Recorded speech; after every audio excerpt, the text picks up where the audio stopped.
Servus und hallo, liebe Freundinnen und Freunde, Bernd hier. In diesem Video geht es um das Thema, wie oft muss ich meine Orchideen im Kolomi gießen?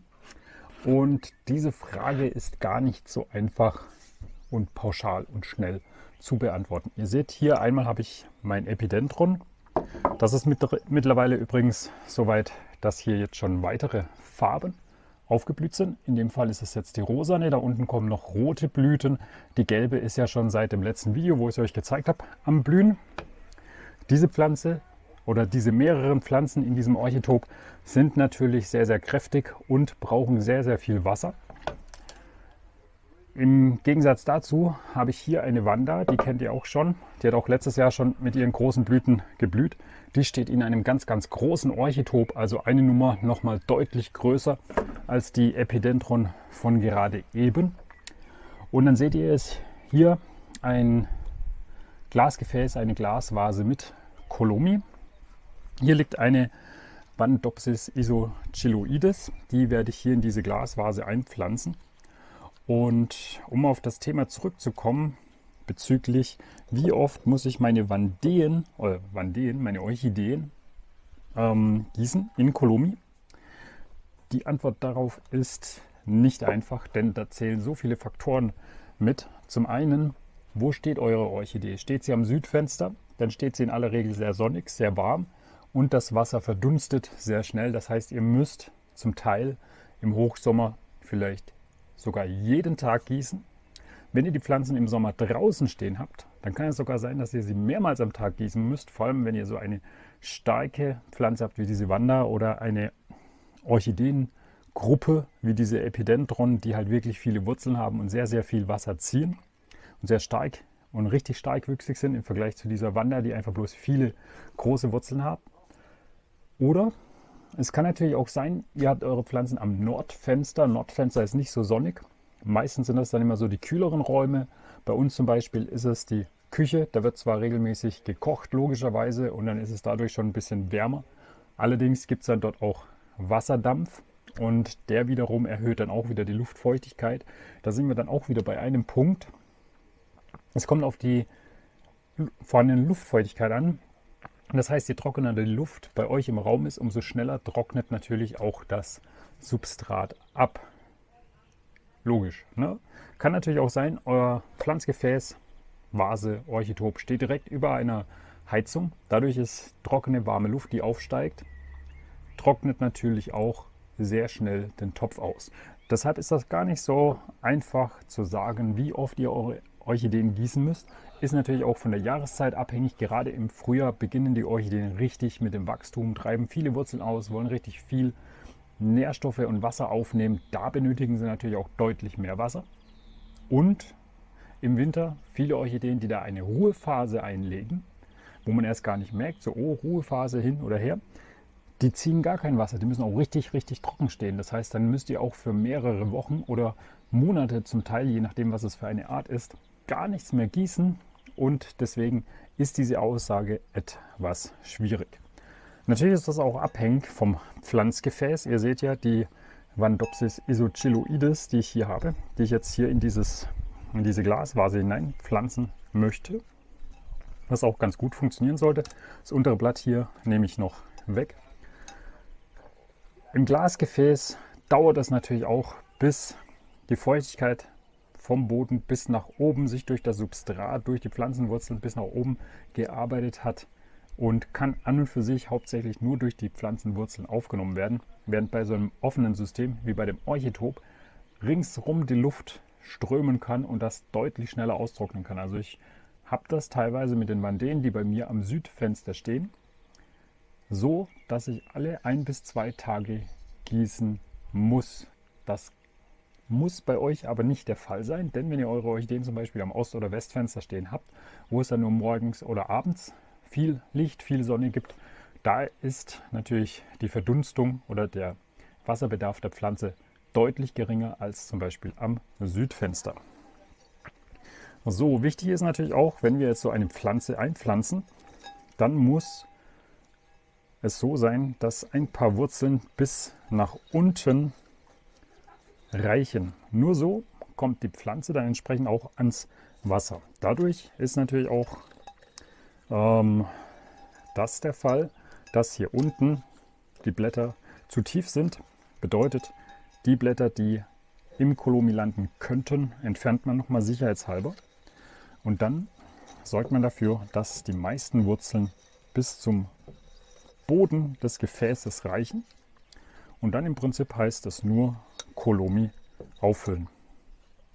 Das mache ich jetzt hier über den neuen Beutel.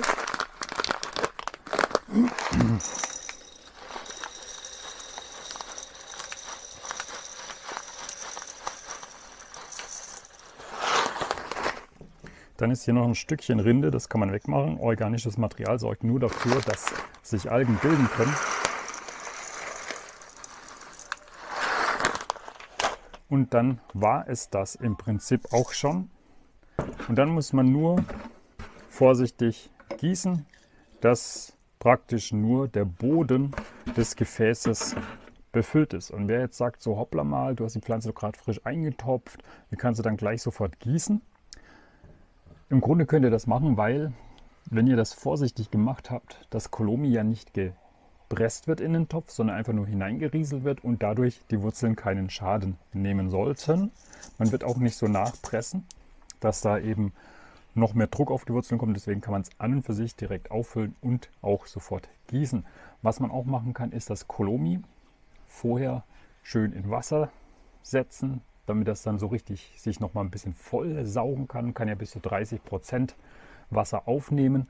Und was man auch machen kann, damit man eben diese Zeit überbrücken kann. Ihr seht ja auch, diese Pflanze, obwohl sie frisch ist, zeigt schon ein bisschen dehydrierte Blätter. Das kann aber auch durchaus bei Importpflanzen der Fall sein, wenn man jetzt eine Pflanze aus Asien importiert als Beispiel, dass diese auf der Reise natürlich ein bisschen dehydriert ist.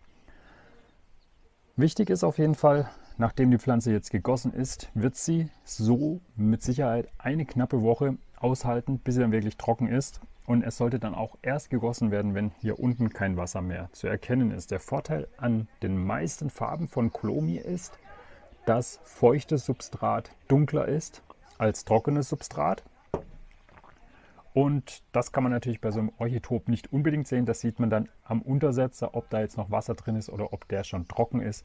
Und dann kann man ruhig noch einen Tag warten. Oder wenn es eben eine Pflanze ist, die sehr, sehr warm steht und auch sehr schnell trocken wird, muss man einfach selber beobachten, was da besser ist. Dann muss man eben entsprechend handeln und gießen. Die Antwort darauf, wie oft man gießen muss, kann ich euch wirklich pauschal gar nicht nennen. Das ist eine Sache, die müsst ihr bei euch beobachten und sagen, okay, die Pflanze verhält sich bei mir so, sie trocknet so und so schnell aus. Weil wenn ich euch jetzt sage, ihr müsst einmal gießen in der Woche, kann das viel zu wenig sein. Es kann aber auch je nach Jahreszeit und je nach Art einfach auch viel zu viel sein. Vor allem ist das auch dieser Hinweis mit dem Schnapsglas, was man immer wieder hört. Das kann, je nach Art, die man gepflanzt hat, kann das genau richtig sein. Es kann aber auch je nach Art, die man gepflanzt hat, genau falsch sein. Das heißt, kleinwüchsige Orchideen im Töpfchen brauchen vielleicht bloß so wenig Wasser im Glas. Das ist sogar weniger als ein Schnapsglas.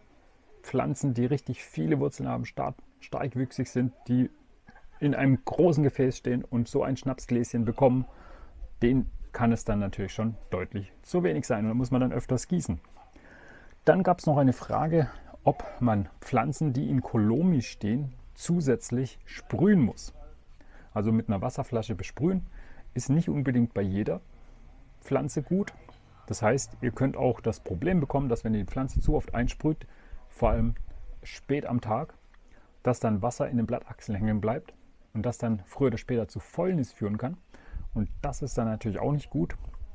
Das Einzige, was ich vielleicht empfehlen würde, wobei das keine Empfehlung ist, also keine pauschale Empfehlung, in den frühen Morgenstunden sprühen, dann hat die Pflanze nämlich über den Tag noch Zeit, das Wasser aufzunehmen und dann bleibt in aller Regel das Wasser nicht überall hängen.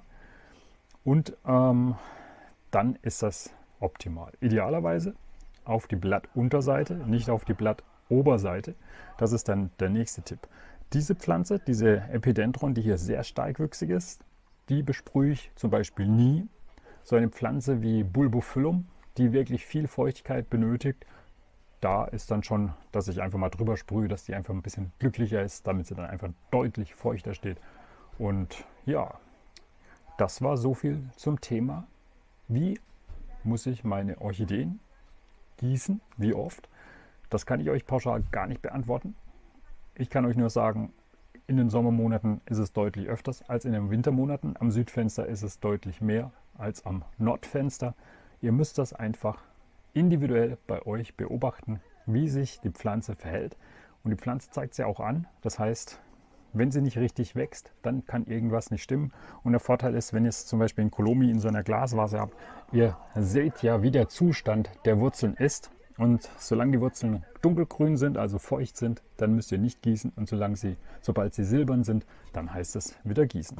Wenn ihr weitere Fragen habt zum Thema Kolomi gießen, Pflegen von Orchideen in Kolomi, dann schreibt es gerne in die Kommentare. Gebt einen Daumen nach oben. Bis zum nächsten Video und tschüss.